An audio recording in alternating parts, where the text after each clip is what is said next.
وَسَيُجَنَّبُهَا الْأَتْقَى الَّذِي يُؤْتِي مَالَهُ يَتَزَكَّى وَمَا لِأَحَدٍ عِندَهُ مِن نِّعْمَةٍ تُجْزَى إِلَّا ابْتِغَاءَ وَجْهِ رَبِّهِ الْأَعْلَى وَلَسَوْفَ يَرْضَى صدق اللہ مولانا العظیم وبلغنا رسولہ النبی الامین الکریم الرؤوف الرحیم وقال اللہ تبارک وتعالی فی شان حبیبہ مخبرا وآمرا ان اللہ وملائکتہ یصلون علی النبی یا ایہا الذین آمنوا صلوا علیہ وسلموا تسلیما الصلاة والسلام علیک یا سیدی یا رسول اللہ وعلا آلک واصحابک یا سیدی یا حبیب اللہ الصلاة والسلام علیک یا سیدی یا رحمة للعالمین وعلا آلک واصحابک یا سیدی یا خاتم النبیین مولاي صل وسلم دائما ابدا علی حبیبک خیر الخلق کلہم یا رب بالمصطفیٰ بلغ مقاصدنا فاغفر لنا ما مضى یا واسع الکرم۔ معزز و محترم برادران اسلام، آج کے جمعۃ المبارک میں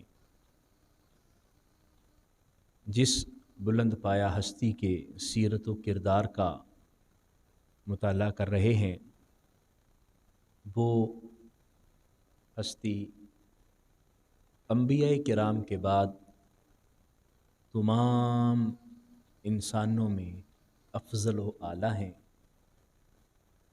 وہ ہستی مردوں میں ایمان لانے میں سب سے پہلے ہیں۔ وہ ہستی نبی کریم صلی اللہ علیہ وآلہ وسلم کی عشق اور حضور کی محبت میں سب سے بڑے ہوئے ہیں، اور وہ ہستی جن کے شب و روز حضور کی معیت میں گزرے، جنہیں حضور صلی اللہ علیہ وسلم کی سنگت اور حضور علیہ الصلاۃ والسلام کی صحبت کا شرف سب سے زیادہ نصیب ہوا، یعنی افضل البشر بعد الانبیاء حضرت سیدنا ابو بکر صدیق رضی اللہ تعالی عنہ۔ آج ان کی سیرت کے اہم پہلوؤں کو سمجھنے کی کوشش کریں گے۔ اللہ تعالیٰ نے جو انہیں بلند رتبہ، بلند مقام عطا فرمایا تھا، اور ان کے ذات کے اندر جو اعلیٰ اوصاف اور اعلیٰ خصائل تھے، وہ کس قدر خوبصورتی کے ساتھ ہمیں اپنی طرف کھینچتے دکھائی دیتے ہیں کہ ہم ان کے ساتھ اپنے تعلق اور ان کے ساتھ اپنی نسبت پر فخر محسوس کرتے ہیں۔ حضرت سیدنا ابو بکر صدیق رضی اللہ تعالی عنہ کو اللہ تعالیٰ نے بے پناہ شمائل اور خصائص عطا فرمائے۔ ان کو بہت سارے فضائل اور عروجات عطا فرمائے۔ آپ کی جو کنیت ابو بکر ہے، اس میں وہ خوبصورت معنی پایا جاتا ہے کہ جس سے ہمیں پتہ چلتا ہے کہ آپ ہر اچھے کام اور ہر نیکی کے کام میں سبقت لے جانے والے، ہر نیکی کے کام میں سب سے بڑھ کر اس کو سر انجام دینے والے تھے۔ ابو بکر عام طور پر جو سمجھا جاتا ہے یا جو روٹین ہوتی ہے، وہ یہ ہوتی ہے کہ اپنے بیٹے یا بیٹی کی طرف نسبت کرتے ہوئے کنیت استعمال کی جاتی ہے۔ جیسے حضرت سیدنا علی المرتضیٰ کی کنیت تھی ابو الحسن، حضرت امام حسن کی نسبت سے کہ وہ حسن کے والد تھے، باپ تھے۔ حضرت عمر فاروق کی کنیت تھی ابو حفص، حضرت سیدہ حفصہ جو آپ کی صاحبزادی تھی ان کی نسبت سے۔ اسی طرح نبی کریم صلی اللہ علیہ وسلم کی کنیت تھی ابو القاسم، حضور کے جو صاحبزادے قاسم تھے ان کی نسبت سے۔ لیکن بعض اوقات جو نسبت ہوتی ہے، بعض اوقات کنیت ہوتی ہے، اس کا کسی خاص واقعہ یا کسی خاص نسبت کے ساتھ بھی تعلق ہوتا ہے. جس طرح حضرت علی المرتضیٰ ایک مرتبہ آپ زمین پہ لیٹے ہوئے تھے، نبی کریم صلی اللہ علیہ وسلم تشریف لائے تو دیکھا علی زمین پہ لیٹے ہوئے ہیں اور جسم کے اوپر مٹی لگی ہوئی ہے، تو آپ نے حضرت علی کو فرمایا قم یا ابا تراب. تراب عربی میں مٹی کو کہتے ہیں، ابا تراب، ابو تراب. تو اس طرح حضرت علی المرتضیٰ شیر خدا رضی اللہ تعالی عنہ کی ایک کنیت ابو تراب بھی ہے. اس طرح حضرت ابو ہریرہ کو دیکھا کہ وہ بلی سے محبت کر رہے ہیں تو ان کو ابو ہریرہ کہہ دیا، تو یہ بھی کنیت ہوتی ہے. حضرت سیدنا ابو بکر صدیق رضی اللہ تعالی عنہ کا نام تو عبداللہ تھا، لیکن آپ کی کنیت جو ابو بکر ہے، بکر کا مطلب ہوتا ہے کسی بھی نیکی کے کام میں سبقت لے جانے والا، پہلے کرنے والا. تو حضرت سیدنا ابو بکر کو یہ آپ کے اسم مبارک کی نسبت آپ کی کنیت زیادہ معروف ہے، ابو بکر، یعنی آپ ہر نیکی کے کام میں سب سے آگے بڑھ جانے والے. جو کوئی بھی نیکی کا کام ہوتا اور آپ کی ذات ببرکات کو دیکھا جاتا کہ آپ سب سے پہلی لائن میں موجود ہیں. کسی بھی نیکی کے کام میں وہ ایمان لانا ہو تو سب سے پہلے ایمان لے کے آتے ہیں. نبی کریم صلی اللہ علیہ وسلم کے کسی قول و عمل اور فعل کی تصدیق کرنی ہو تو سب سے پہلے حضرت ابوبکر صدیق تصدیق کرتے. نبی کریم صلی اللہ علیہ وسلم نے جہاد کا حکم دیا تو سب سے پہلے ابوبکر آگے آ رہے ہیں.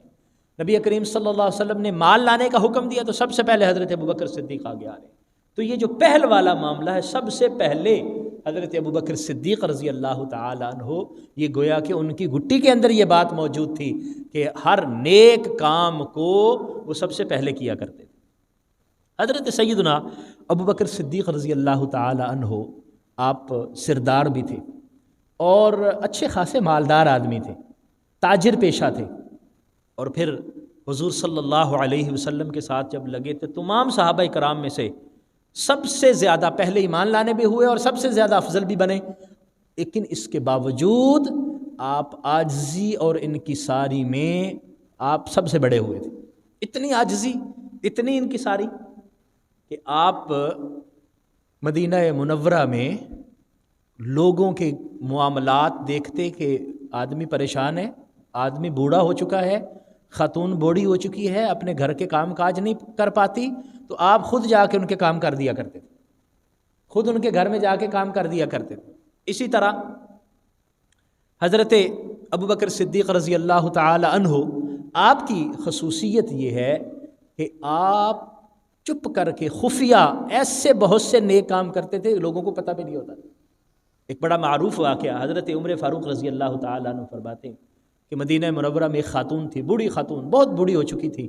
اس بیچاری سے چارپائی سے اٹھا بھی نہیں جاتا تھا، گھر کا کام کاج بھی نہیں کیا جاتا تھا.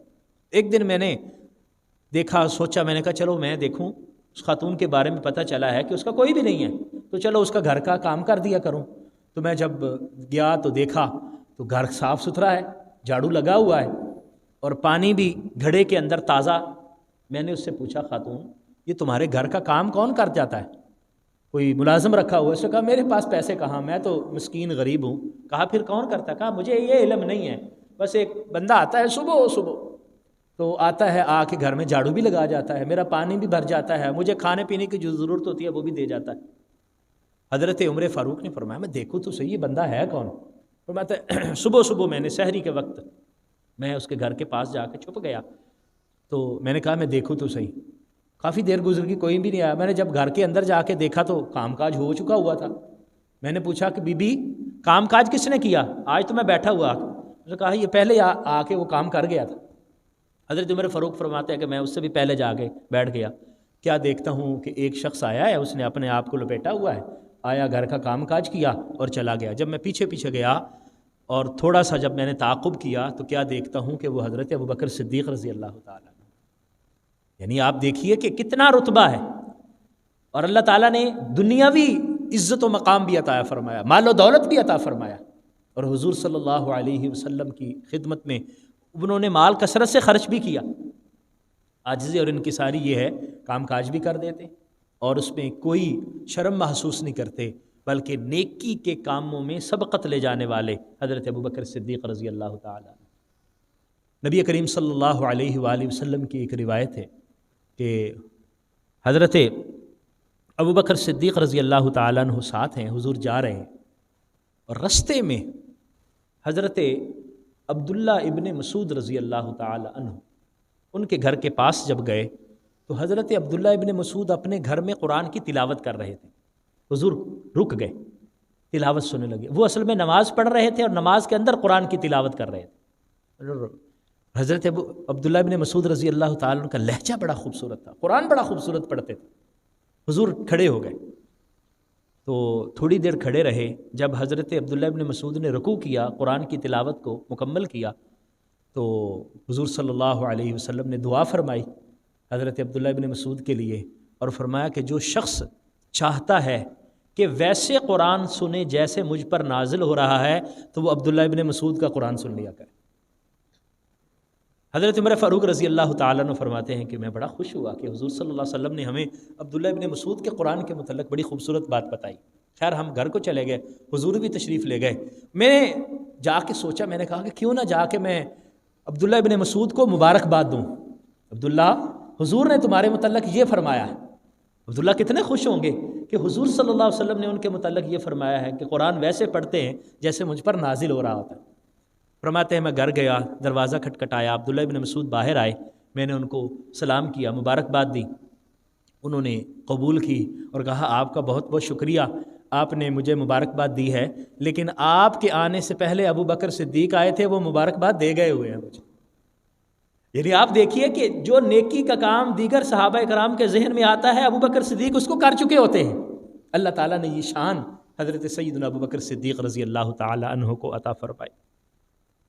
پھر آپ کے اندر ایک جو اور خصوصی وصف تھا وہ غیرت ایمانی کا وصف تھا، بہت زیادہ غیرت تھی آپ کی۔ اللہ کی توہین، رسول اللہ صلی اللہ علیہ وسلم کی توہین یا دین کے کسی معاملے کے بارے میں خلاف ورزی، یہ آپ سن ہی نہیں سکتے تھے اور پسند بھی نہیں تھی۔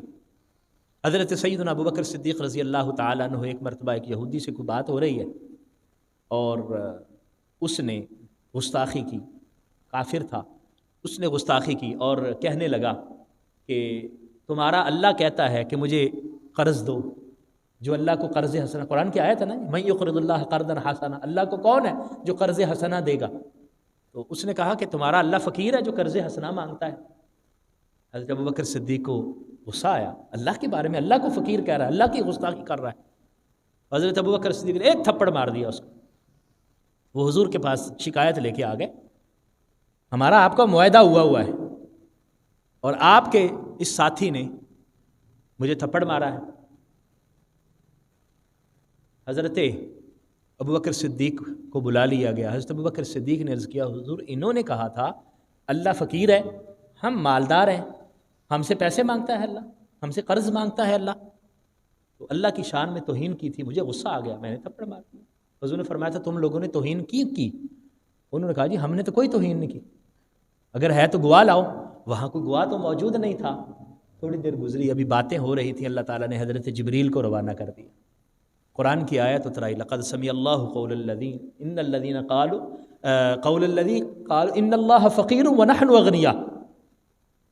اللہ تبارک و تعالیٰ نے ان لوگوں کی بات سن لی ہے جس نے کہا تھا کہ اللہ فقیر ہے اور ہم غنی ہیں۔ حضرت ابوبکر صدیق رضی اللہ تعالیٰ عنہ کا وہاں کوئی گواہ نہیں تھا، اللہ تعالیٰ نے قرآن کی آیت اتار کے حضرت ابوبکر صدیق کی گواہی تھا، اور یہ گواہی قرآن کے اندر قیامت تک کے لیے موجود رہے گی کہ ابوبکر صدیق وہ ہستی ہیں کہ اللہ تعالیٰ جن کی تصدیق فرماتا ہے۔ اور حضرت سیدنا ابوبکر صدیق رضی اللہ تعالیٰ عنہ نے اللہ کی شان پر جو اہانت ہو رہی تھی اس کو برداشت نہیں کیا۔ نبی کریم صلی اللہ علیہ وسلم کی شان میں اگر کسی شخص نے کوئی بات کی ہے، حضرت ابوبکر صدیق نے اس کو بھی برداشت نہیں کیا، یہاں تک کہ آپ کے رشتہ داری کیوں نہ ہو، آپ کے والد ہی کیوں نہ ہو۔ آپ کے والد ابو قحافہ ابھی مسلمان نہیں ہوئے تھے، تو والد نے دیکھا کہ ابوبکر صدیق جو بھی کماتا ہے سارا کچھ حضور کی خدمت میں پیش کر دیتا ہے، حضور صلی اللہ علیہ وآلہ وسلم پر سارا کچھ قربان کیے جا رہا ہے اور وقت ادھر سارا دے رہا ہے۔ تو اس طرح کی باتیں کر رہے تھے جیسے باپ بچے کو کہتے ہیں تو کدھر سارا دن رہتا ہے، جو کماتا ہے جا کے ادھر دے دیتا ہے۔ حضور کی شان میں اس طرح کے کچھ الفاظ بولے، حضرت ابوبکر صدیق کو پسند نہ آئے، اپنے والد کو دھکا دیا اور دھکا دے کر پیچھے گرا دیا، خبردار آپ میرے والد ہیں لیکن میرے آقا کے بارے میں کوئی بات نہیں کہیں گے آپ۔ میں اس کو برداشت نہیں کر سکتا۔ نبی کریم صلی اللہ علیہ وسلم کی خدمت میں حاضر ہوئے تو حضور صلی اللہ علیہ وسلم سے عرض کیا، حضور میرے والد نے ایسے کہا تھا، میں نے ایسے کیا۔ حضور صلی اللہ علیہ وسلم نے فرمایا، نہیں ابو بکر، والد کے ساتھ تو ایسے نہ کرو، وہ جو بات کہتے ہیں سن لیا کرو، لیکن اس طرح نہیں کرو۔ عرض کی، حضور میں کیا کروں، میں اپنے اوپر قابو محسوس نہیں کرتا، میرا کنٹرول ہی ختم ہو جاتا ہے جب آپ کے بارے میں کوئی بات کرتا ہے۔ اگر خدا کی قسم میرے پاس تلوار ہوتی تو آپ دیکھتے کہ آج آپ تک اطلاع پہنچتی کہ ابو بکر نے اپنے والد کا سر قلم کر دیا۔ میں حضور آپ کی توہین برداشت ہی نہیں کر سکتا۔ حضور صلی اللہ علیہ وسلم نے حضرت ابو بکر صدیق کو کہا، نہیں، والدین کا احترام کرتے ہیں۔ اسی طرح آپ کے بیٹے اس وقت ابھی مسلمان نہیں ہوئے تھے، غزوہ بدر کا موقع ہے، تو بیٹا کفار مکہ کی طرف سے وہاں لڑنے کے لیے آیا ہوا ہے، اور باپ ابو بکر صدیق نبی کریم صلی اللہ علیہ وسلم کے ہمراہ وہاں میدان بدر میں ہیں۔ جب وقت گزر گیا اور وہ بیٹے اسلام قبول کر لیتے ہیں، حضور کے غلام بن جاتے ہیں، تو کہتے ہیں، بابا جی غزوہ بدر میں ایک مرتبہ جب جنگ ہو رہی تھی، آپ میری تلوار کے نیچے آئے تھے، آپ میری تلوار کے نیچے آئے تھے، میں نے کہا میرا باپ ہے تو میں نے چھوڑ دیا۔ حضرت ابو بکر صدیق جواب دیتے ہیں کہ تم چونکہ حضور کے خلاف لڑنے کے لیے آئے ہوئے تھے، اگر تم میری تلوار کے نیچے آتے تو بخدا میں تمہیں نہ چھوڑتا۔ تم میرے آقا کے ساتھ لڑائی کرنے کے لیے آئے تھے اور میرے آقا کے ساتھ تم جنگ کرنے کے لیے آئے تھے تو میں تمہیں قطع نہ چھوڑتا، تم نے چھوڑ دیا، میں نہ چھوڑتا تم۔ یعنی نبی کریم صلی اللہ علیہ وآلہ وسلم کی محبت میں حضور علیہ السلام کے ساتھ تعلق میں اتنے زیادہ آپ غیرت ایمانی رکھنے والے تھے۔ آپ کا ذریعہ معاش تجارت تھا، کپڑا فروخت کرتے تھے، تو ساری زندگی یہی معاملہ ہوا، یہاں تک کہ جب نبی کریم صلی اللہ علیہ وسلم کا وصال ہوا ہے تو اس وقت بھی آپ مدینہ میں موجود نہیں، باہر۔ جب حضرت ابوبکر صدیق رضی اللہ تعالیٰ عنہ آپ مسند خلافت پر بیٹھتے ہیں تو ساری عمر کما کے کھایا ہے، ساری عمر محنت کی ہے، تجارت کی ہے، تو اب خلیفہ بن گئے، امیر المومنین ہو گئے، خلیفۃ المسلمین بن گئے، تو کچھ معاملات خلافت کے اس کو نپٹا کے کپڑا اٹھایا اور بازار جانے لگے۔ حضرت عمر فاروق نے دیکھا، صحابہ نے دیکھا، کہا خلیفۃ المسلمین کدھر جا رہے ہیں؟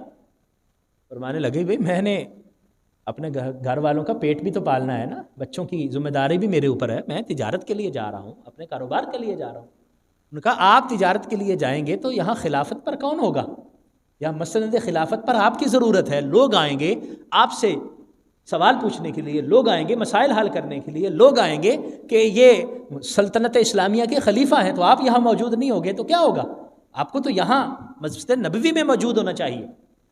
تو آپ نے فرمایا پھر میرے گھر کے اخراجات کیسے چلیں گے؟ انہوں نے کہا کہ ہم اس کا حساب کرتے ہیں۔ مجلس مشاورت بلائی گئی، کسی نے کہا کہ ابو بکر صدیق کا اتنا وظیفہ مقرر کر دیا جائے، کسی نے کہا ابو بکر صدیق کا اتنا وظیفہ مقرر کر دیا جائے۔ ابو بکر صدیق فرمانے لگے کہ اگر تم نے وظیفہ ہی مقرر کرنا ہے تو میرا اتنا وظیفہ مقرر کرو جتنا مدینہ کے ایک چھوٹے سے مزدور کا وظیفہ ہے، کیونکہ ہم نے تو صرف اپنی گزر اوقات کرنی ہے، اپنی روٹی روزی کا بندوبست کرنا ہے، بس جس سے ہمارا گزر اوقات ہو جائے بس اتنا کافی ہے۔ تو اس طرح بیت المال سے پھر آپ کے اخراجات پورے ہونے لگے۔ ایک مرتبہ آپ گھر میں گئے، کھانا کھایا، کھانا کھانے کے بعد آپ کی بیوی تھوڑا سا میٹھا لے آئی اور عرض کیا کہ حضور میں نے آج میٹھا بنایا ہے۔ آپ نے فرمایا میٹھا کیسے بنا لیا؟ اس نے کہا تھوڑا تھوڑا میں بچاتی رہی ہوں، جو بیت المال سے ہمارے اخراجات کے لیے وظیفہ آتا تھا اس سے تھوڑا تھوڑا بچاتے رہی ہوں، کتنے دن سے بچا رہی ہوں، تو میں نے کہا آج میٹھا ہی بنا لیں، تو اس لیے میٹھا بنایا ہے۔ آپ نے فوراً بیت المال میں جا کے ملازم سے کہا بھائی اتنا ہمارا وظیفہ کم کر دو کیونکہ یہ ہماری ضرورت سے زیادہ ہے، ہمیں اس کی ضرورت نہیں ہے، جو بچ رہا ہے اس کا مطلب ہے کہ ہماری ضرورت سے زیادہ ہے۔ آپ ان کے خلوص کو دیکھیے، آپ ان کی محبت کو دیکھیے، آپ ان کی ایمان کو دیکھیے کہ خود مالدار آدمی ہو کر جب ایک مسند پر بیٹھتے ہیں پھر ان کی ایمانداری کیسی ہے، پھر ان کی دیانتداری کیسی ہے۔ آج لوگ سمجھتے ہیں کہ پتہ نہیں وہ خلیفۃ المسلمین بن گئے تو ان کے کیا مقاصد تھے۔ بھئی خلیفۃ المسلمین بنے ہیں تو آپ دیکھیے کہ ان کی صورتحال کیا رہی ہے، ان کے معاملات کیسے رہے ہیں اور ان کی کیفیات کیسی رہی ہیں۔ کیا انہوں نے مال بنایا؟ کیا انہوں نے خلیفہ بن کے اپنے محلات تعمیر کیے؟ کیا انہوں نے خلیفہ بن کے اپنی جگیریں بنائیں؟ کیا انہوں نے خلیفہ بن کے اپنے مختلف جگہ خریدی؟ کچھ بھی نہیں کیا، بلکہ جب اس دنیا سے رخصت ہو رہے تھے حضرت عائشہ صدیقہ رضی اللہ تعالی عنہا آپ کی بیٹی، وہ فرماتی ہیں، ام المومنین حضرت عائشہ صدیقہ فرماتی ہیں کہ میرے والد کے آخری ایام بیمار تھے تو میں پاس بیٹھی ہوئی تھی، تو مجھے کہنے لگے کہ بیٹی یہ جو اونٹنی ہے نا یہ بیت المال سے ہے، یہ فلاں چیز میرے گھر میں ہے نا یہ بیت المال کی ہے، فلاں چیز یہ بیت المال کی ہے، یہ میری ضرورت کے لیے میرے پاس دی گئی ہے مجھے کہ میں اس کو اپنے معاملات کے لیے استعمال کروں۔ اب جب کہ میں اس دنیا سے رخصت ہونے جا رہا ہوں، میں جب اس یہاں سے چلا جاؤں، اس دنیا سے رخصت ہو جاؤں، تو یہ ساری چیزیں بیت المال میں واپس کر دینا، کیونکہ اب میں اب خلیفۃ المسلمین نہیں رہوں گا۔ جو خلیفۃ المسلمین ہوگا پھر یہ اس کی چیزیں ہوں گی، یہ بیت المال کی چیزیں ہوں گی، یہ فوراً ان کو واپس بھجوا دینا، پھر یہ میرے گھر میں نہیں رہنی چاہیے۔ یہ صورتحال ان کی ہے، اور اللہ تعالیٰ نے پھر ان کے لیے قرآن کی آیات بھی نازل فرمائیں۔ اللہ تعالیٰ نے ان کی شان کے لیے قرآن مجید فرقان حمید کے اندر اپنے پیارے ارشادات بھی بیان فرمائے۔ سورہ لیل کے اندر حضرت ابوبکر صدیق کی جو خصوصیت ہے نا کہ وہ اللہ کی رضا کے لیے خرچ کرنے والے، ہمیشہ اللہ کی رضا کے لیے خرچ کرنے والے ہیں، وہ خصوصیت کو بیان کیا گیا۔ جب حضرت بلال حبشی رضی اللہ تعالیٰ عنہ کو خرید کر حضرت ابوبکر صدیق نے آزاد کروایا نا، لوگ حیران ہوئے کہ ابو بکر بلال حبشی کی اتنی قیمت دے رہے ہیں کہ جتنی قیمت عام غلام کی نہیں ہوتی۔ مارکیٹ کے اندر جب ہم غلام خریدنے یا فروخت کرنے کے لیے جاتے ہیں تو یہ ریٹ نہیں ہے غلام کا۔ ابو بکر نے ایک حبشی غلام کے اتنے پیسے دیے، اور ابو بکر تاجر پیشہ ہے، اور تاجر پیشہ لوگ کبھی بھی خرید و فروخت میں گھاٹا نہیں کھاتے، وہ سودا صحیح لیتے ہیں، دیتے بھی صحیح ہیں، لیتے بھی صحیح ہیں، ریٹ کا خیال رکھتے ہیں، اپنے منافع کا خیال رکھتے ہیں۔ ابو بکر صدیق نے اتنے پیسے دے دیے، اس کا مطلب ہے کہ ابو بکر صدیق کے اندر کوئی نہ کوئی ایسی بات چھپی ہوئی ہوگی، ابو بکر کو دنیا کے مقصد کے لیے کر رہے ہوں گے کہ میں یہ آزاد کروں تاکہ اس کو کوئی منافع ملے۔ اللہ تعالیٰ نے قرآن کی آیات نازل فرمائی۔ اللہ تعالیٰ نے فرمایا وَسَيُجَنَّبُهَا الْأَتْقَى، وہ اللہ کریم ضرور اس کو جہنم سے بہت دور کر دے گا جو سب سے زیادہ تقوی والا ہے۔ وہ کون ہے؟ الَّذِي يُؤْتِي مَالَهُ يَتَزَكَّى، وہ مال اس لیے دیتا ہے تاکہ اس کا اندر پاک ہو جائے، یتزکا تزکیہ کے لیے مال دیتا ہے۔ وَمَا لِأَحَدٍ عِندَهُ مِن نِعْمَةٍ تُجْزَى، کوئی کسی کا احسان نہیں ہے ابو بکر پر کہ ابو بکر جس کا بدلہ دے رہا ہے، کسی کا کوئی احسان نہیں ہے۔ وجہ کیا ہے؟ ابو بکر اتنے پیسے اللہ کے راستے میں کیوں خرچ کر رہا ہے؟ دنیا والے تو نہیں سمجھتے نا، لیکن ابو بکر کا اللہ تبارک و تعالیٰ نے خود دل کی کیفیت کو بیان کیا، إِلَّا ابْتِغَاءَ وَجْهِ رَبِّهِ الْأَعْلَىٰ۔ ابو بکر کا صرف ایک مقصد ہے، ابو بکر صرف ایک چاہت ہے کہ اللہ مجھ سے راضی ہو جائے، میں جتنا بھی خرچ کروں، جو کچھ بھی دوں، اللہ کے راستے میں دوں، اور اس کے بدلے میں صرف اور صرف مجھے اللہ کی رضا نصیب ہو جائے بس۔ اور اللہ تعالیٰ نے فرمایا بھی اللہ کریم راضی ہوگا، اللہ سوف یرضا، اللہ کریم ضرور پر ضرور ابو بکر صدیق سے راضی ہوگا۔ اور پھر اللہ کریم کیسے راضی ہوا؟ حدیث مبارکہ میں آتا ہے، پچھلے جمعۃ المبارک میں وہ حدیث مبارکہ عرض کی تھی کہ اللہ تعالیٰ حضرت جبریل کو بھیجتا ہے۔ ابو بکر صدیق نے ٹاٹ کا لباس پہنا ہوا، اور ٹاٹ کے لباس کے اوپر کانٹے کے بٹن لگائے ہوئے ہیں، کپڑا بھی نہیں ہے، بٹن لگانے کے لیے بٹن بھی نہیں ہے، کانٹے کے بٹن لگائے ہوئے ہیں، اور آگے سے اس کو بند کیا ہوا ہے۔ تو حضرت جبریل آتے ہیں اور آ کے نبی رحمت صلی اللہ علیہ وآلہ وسلم کو فرماتے ہیں کہ اللہ کریم ابو بکر صدیق کو سلام فرما رہا ہے۔ اور اللہ کریم پوچھتا ہے کہ ابو بکر سے پوچھیں کہ اس حالت میں اللہ سے راضی ہے؟ اس حالت میں اللہ پر راضی ہے؟ حضرت ابو بکر صدیق روتے ہیں اور عرض کرتے ہیں میں کون ہوتا ہوں جو اللہ سے ناراض ہوں، میں تو اللہ سے راضی ہوں، اللہ نے مجھے قبول کیا، اللہ نے میری خدمت کو اپنی بارگاہ میں قبول کر لیا، اس سے بڑی اور سعادت کیا ہو سکتی ہے؟ حضرت سیدنا ابو بکر صدیق رضی اللہ تعالی عنہ کی جو سب سے بڑی خصوصیت تھی، جو ان ساری چیزوں پر سب سے سبقت رکھتی ہے، وہ ہے نبی کریم صلی اللہ علیہ وسلم کی محبت اور حضور کا عشق۔ یہ وہ وصف ہے جس کی بدولت حضرت ابوبکر صدیق باقی ساری خدمات سر انجام دیتے ہیں۔ جب محبت انسان کے دل میں غالب ہو جاتی ہے، پھر محبوب کے لیے کوئی بھی عمل اس کے لیے مشکل نہیں رہتا، کوئی بھی عمل مشکل نہیں رہتا۔ اور حضرت ابوبکر صدیق پر یہ سب سے غالب نبی کریم صلی اللہ علیہ وسلم کی محبت تھی۔ ایک دن حضور کی خدمت میں بیٹھے ہوئے نبی کریم صلی اللہ علیہ وسلم نے فرمایا، اپنے اپنی محبت کی کیفیت بیان کر رہے ہیں، حضور بیٹھے ہیں، ابو بکر صدیق بیٹھے ہیں، دیگر صحابہ بیٹھے ہیں، اپنے اپنے دل کی کیفیت کو، کون کون سی چیز مجھے زیادہ پسند ہے، کون سی چیز مجھے زیادہ اچھی لگتی ہے۔ نبی کریم صلی اللہ علیہ وآلہ وسلم ارشاد فرمانے لگے کہ مجھے جو زیادہ چیزیں پسند ہیں، سب سے زیادہ مجھے پسند خوشبو ہے، خوشبو مجھے بڑی پسند ہے۔ پھر حضور صلی اللہ علیہ وسلم فرمایا نیک خاتون، وہ مجھے بڑی اچھی لگتی ہے، پسند ہے کہ وہ خاتون اللہ کی فرما برداری و اطاعت کرنے والی ہے۔ پھر حضور صلی اللہ علیہ وسلم نے فرمایا اللہ نے آنکھوں کی ٹھنڈک نماز میں رکھی ہے، میری آنکھوں کی ٹھنڈک نماز میں ہے، یعنی مجھے نماز سے بڑی محبت ہے۔ پھر حضرت ابوبکر صدیق عرض کرتے ہیں حضور میں بھی عرض کروں مجھے کیا چیز پسند ہے؟ آپ کو جو چیز اچھی لگتی ہے آپ نے بیان کیا، حضور جو مجھے اچھی لگتی ہیں، جو مجھے پسند ہے، جو مجھے محبوب ہیں، میں بھی عرض کروں؟ حضور نے فرمایا ہاں ابوبکر بتاؤ۔ ابوبکر صدیق نے جو پہلی بات کی تھی وہ یہ النظر الی وجہ رسول اللہ صلی اللہ علیہ وسلم، حضور جو سب سے بڑی چیز مجھے پسند ہے وہ یہ ہے کہ آپ کا رخ انور ہو، آپ کا چہرہ والضحیٰ ہو، اور ابوبکر وہ دیکھتا رہے اور زیارت کرتا رہے۔ ابوبکر صدیق کی آنکھیں آپ کے چہرے کو دیکھ کر ٹھنڈی ہوتے رہیں، النظر الی وجہ رسول اللہ۔ اور دوسری کیا ہے ابوبکر؟ یہ تو تجھے بات پسند ہے، دوسری کیا ہے؟ عرض کی یا رسول اللہ انفاق مالی علی رسول اللہ صلی اللہ علیہ وسلم، حضور دوسری بات یہ اچھی لگتی ہے کہ میرا مال ہو اور میں آپ کے قدموں پہ نشاور کرتا چلا جاؤں، اللہ مجھے مال عطا فرماتا جائے اور میں آپ کی خدمت میں پیش کرتا چلا جاؤں، یہ مجھے بڑی اچھی لگتی ہے بات۔ اچھا اور تیسری بات؟ عرض کی حضور تیسری بات یہ ہے کہ مجھے یہ بات پسند ہے کہ حضور میری بیٹی کو اپنی بیوی ہونے کے طور پر قبول فرما لیں، میرا دل چاہتا ہے۔ نبی کریم صلی اللہ علیہ وسلم نے فرمایا ابوبکر تمہاری اس محبت کو بھی اور اس چاہت کو بھی ہم قبول کر لیتے ہیں۔ پھر حضور صلی اللہ علیہ وسلم نے حضرت سیدہ عائشہ صدیقہ رضی اللہ تعالیٰ عنہ سے نکاح کیا۔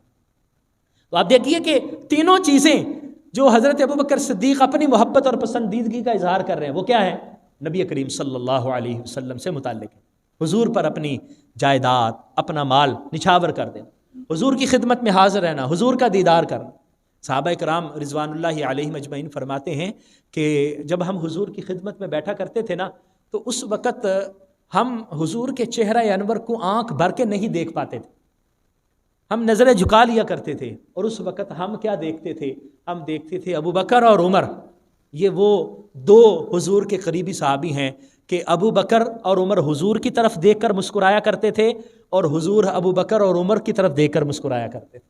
آپ محبت دیکھیے، حضور کی مجلس میں بیٹھے ہوئے ہیں، وہ ابو بکر عمر حضور کی زیارت کر رہے ہیں، حضور کے رخ والضحیٰ کا، حضور صلی اللہ علیہ وسلم کے چہرہ انور کا دیدار کر رہے ہیں اور مسکرا رہے ہیں، اور نبی کریم صلی اللہ علیہ وسلم ان صحابہ کو دیکھ کر مسکرا رہے ہیں۔ آپ محبت کا اندازہ لگائیے۔ پھر حضرت سیدنا ابوبکر صدیق رضی اللہ تعالی عنہ جب آپ خلافت پر تشریف فرما ہوئے، پھر اسلام کے لیے آپ نے وہ کارہائے نمایاں سر انجام دیے جو آپ کا خاصہ ہے۔ قرآن مجید فرقان حمید کو جمع کیا، یہ بہت بڑا کام ہے جو آپ نے سر انجام دیا۔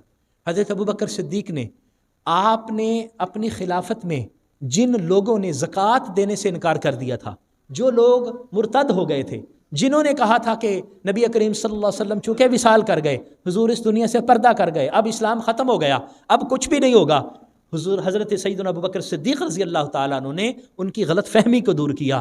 نہ حضور صلی اللہ علیہ وآلہ وسلم اس دنیا سے گئے ہیں تو اپنے مصلے پر کسی کو کھڑا کر کے گئے ہیں، حضور صلی اللہ علیہ وسلم اس دنیا سے گئے ہیں تو حضور اپنے غلاموں کی تربیت کر کے گئے ہیں۔ حضور صلی اللہ علیہ وسلم کا مصلی امامت بھی خالی نہیں ہے، نبی کریم صلی اللہ علیہ وسلم کی مسند بھی خالی نہیں ہے، اس مسند پر وہ شخص بیٹھا ہے جس کے بیٹھنے پر اللہ بھی راضی ہے، جس کے بیٹھنے پر رسول اللہ بھی راضی ہے، اور جس کے بیٹھنے پر سارے صحابہ کرام بھی راضی۔ اور پھر بہت بڑا جو کام آپ نے سر انجام دیا وہ مسیلمہ کذاب کا خاتمہ تھا، جس نے نبوت کا اعلان کر رکھا تھا۔ نبی کریم صلی اللہ علیہ وسلم کے دور میں اس نے حضور کو خط لکھا تھا کہ میں بھی نبی ہوں، آپ مجھے بھی اپنی نبوت میں شامل کر لیں، اس علاقے کا میں نبی ہوں، اس علاقے کے آپ نبی بن جائیں، میں بھی آپ کی نبوت میں شریک ہوتا ہوں۔ حضور صلی اللہ علیہ وسلم نے اس کی طرف جواب دیا، اور مسیلمہ کذاب اس کو کہا اور فرمایا کہ یہ نبوت یہ اللہ تعالیٰ کی عطا ہوتی ہے، یہ کسی کی مرضی سے نہیں ہوتی، اللہ تعالیٰ جس کو چاہتا ہے نبی بناتا ہے، مجھ پر اللہ تعالیٰ نے نبوت کا دروازہ بند کر دیا ہے، اب کوئی نبی نہیں آنے والا۔ نبی کریم صلی اللہ علیہ وسلم اس دنیا سے پردہ فرما گئے. حضرت ابوبکر صدیق رضی اللہ تعالی عنہ کو لوگوں نے کہا کہ آپ ذرا تھوڑا سا نرمی ہو جائیں، ابھی ہمارے پاس اتنے لوگ موجود نہیں ہیں، ابھی اتنا مضبوط لشکر موجود نہیں ہے، وہ مسیلمہ کذاب کے پاس سپاہی زیادہ ہیں. ابوبکر صدیق رضی اللہ تعالیٰ عنہ نے فرمایا کہ اس پر کوئی کمپرومائز نہیں ہوگا. آپ نے لشکر روانہ کیا اور اس میں بہت ساری تعداد میں حفاظ صحابہ اکرام شہید ہوئے، بہت سارے صحابہ اکرام، بہت سارے تابعین جام شہادت نوش کرتے ہیں. لیکن حضرت وحشی انہوں نے اور ایک اور ساتھی نے ساتھ مل کر مسیلمہ کذاب کا خاتمہ کیا، اور لوگوں کو بتایا گیا کہ ابوبکر صدیق رضی اللہ تعالیٰ عنہ نے حضور کے فیصلے پر مہر لگائی، اور حضور علیہ الصلاۃ والسلام کے اس فیصلے کو پوری دنیا تک پھیلایا کہ لا نبی بعدی ان النبوۃ والرسالۃ قد اختتمت، نبوت اور رسالت ختم ہو چکی ہے، اب میرے بعد اور کوئی نبی نہیں آئے گا. اگر حضور کے بعد کوئی نبوت کا اعلان کرے گا تو وہ جھوٹا ہوگا، وہ کذاب ہوگا، اور اس کے ساتھ لڑائی کرنا اور اس کے ساتھ جنگ کرنا یہ حضور کا حکم بھی ہے اور ابوبکر صدیق کی سنت بھی ہے. حضرت سیدنا ابوبکر صدیق رضی اللہ تعالی عنہ اس دنیا سے پردہ فرماتے ہیں تو حضرت سیدہ عائشہ صدیقہ رضی اللہ تعالی عنہ کے حجرے کے اندر آپ کی خواہش ہے کہ وہاں پر جو ہے وہ آپ کو دفن کیا جائے. حضرت سیدہ عائشہ صدیقہ رضی اللہ تعالی عنہ آپ اجازت بھی دے دیتی ہیں، پھر بھی آپ فرماتے ہیں کہ آپ اس طرح کرنا کہ جب میں اس دنیا سے پردہ کر جاؤں، نہلا کر جنازہ پڑھ کے وہاں پر لے جانا، اگر اجازت مل جائے تو پھر مجھے حضور کے پہلو میں دفن کر دینا، اور اگر اجازت نہ ملے تو پھر جنت البقیع میں دفن کر دینا. روایات میں آتا ہے کہ حضرت ابوبکر صدیق رضی اللہ تعالی عنہ کو جب تیار کر کے آپ کا جنازہ وہاں پر لے جایا گیا، دروازہ کھل گیا اور آواز آئی کہ حبیب کو حبیب کے پاس ہی لے آؤ. تو اس طرح حضرت ابوبکر صدیق کو نبی رحمت صلی اللہ علیہ وسلم کے پہلو میں دفن کیا گیا. اور یہ میرے آقا نے پہلے فرما دیا تھا، حضور نے ارشاد فرمایا تھا کہ جب قیامت کا دن آئے گا نا، جب دوسری مرتبہ سور پھونکا جائے گا اور سارے کے سارے اپنی قبروں سے نکلیں گے، تو سب سے پہلے جو اپنی قبر سے اس دنیا پہ اس زمین پر باہر آئیں گے وہ سب سے پہلے میں ہوں گا، اور پھر میرے ساتھ ابوبکر صدیق اور اس کے بعد عمر فاروق ہوں گے. یہ میرے آقا کی پیشین گوئی تھی. آج بھی اس بات کی دلیل ہے کہ آقا کریم صلی اللہ علیہ وسلم کے وہ محبوب صحابی جو ساری عمر حضور کی محبت میں پلے بڑھے اور حضور کی محبت کا درس دیتے رہے، وہ حضور کے ساتھ رہے اور آج بھی نبی کریم صلی اللہ علیہ وسلم کے ساتھ ہیں. اللہ کریم ہمیں ان کی سیرت و کردار کو اپنانے کی توفیق عطا فرمائے. آمین. وآخر دعوایا ان الحمد للہ رب العالمین.